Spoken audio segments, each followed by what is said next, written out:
see you. What's up, guys? Oh, thanks. Good. How you feeling? What's up, I'm Matt Blair. Nice to meet you, sir. You too. You doing? Hey, nice to see you. Good. What do you remember from that night? Honestly, I don't remember anything. Okay. I'm sorry to say, I don't even remember seeing his face. It was such a shocking moment.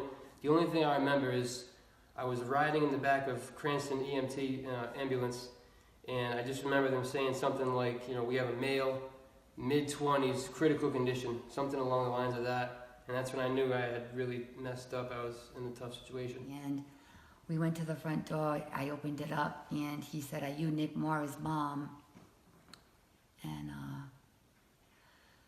my heart dropped. I thought my son was dead because, you watch a lot of TV and you hear different stories. And my first reaction was, "Is my son dead?" And he said, "I don't know." He goes, "But you just need to call this number." My left tibia was completely fractured, bones on the sides of each other. My right femur also completely fractured. Also, my ear, I'm guessing that the broken window severed my ear. Driving home on Route 295, heading north. I saw Nick's vehicle coming at a pretty high rate of speed off of the exit from 37 onto 295 north. I watched him strike the right side guardrail. His vehicle began to spin directly in front of me, probably about, I'd estimate like maybe 7,500 feet in front of my vehicle. I had a couple people behind me that also stopped. There was definitely no shortage of people that were willing to help Nick. There was people lined up behind me, everybody asking what they could do. Then I went up to the vehicle. I saw that Nick wasn't in the car. So, my first thought, based on my training, is that he got ejected from the vehicle. So I started looking on the left shoulder, wasn't able to see anybody. Then I looked, I figured he might be maybe where the vehicle had impacted the guardrail for the first time. So I went and looked over there, and his body was directly next to the guardrail. He was laying face down on the pavement, unconscious at that time. So I went over there, kind of tried to assess his injuries the best I could. I noticed obviously that he was breathing. He wasn't moving at that time, he was unconscious, but I noticed immediately the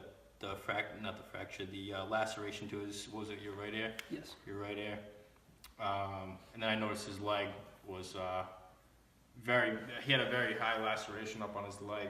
It was almost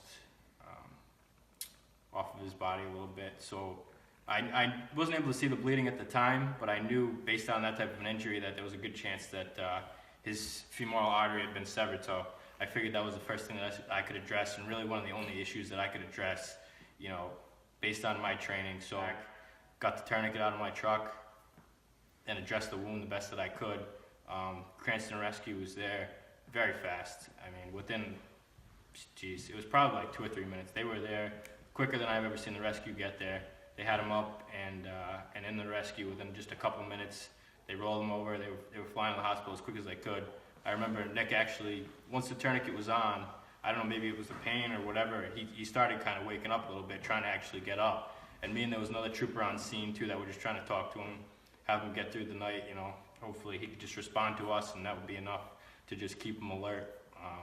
And then he got up into the rescue. Cranston did a fantastic job. Here now, happy to be breathing, happy to be recovering in rehab, still with my family and my friends. I can't believe that I'm still here after hearing everyone's side of it. It's because of Officer Bruno that I have my son today. And like I said, he doesn't want to take the credit, but I told him, I owe him my life because Officer Bruno saved my son and was willing to get involved. Come here.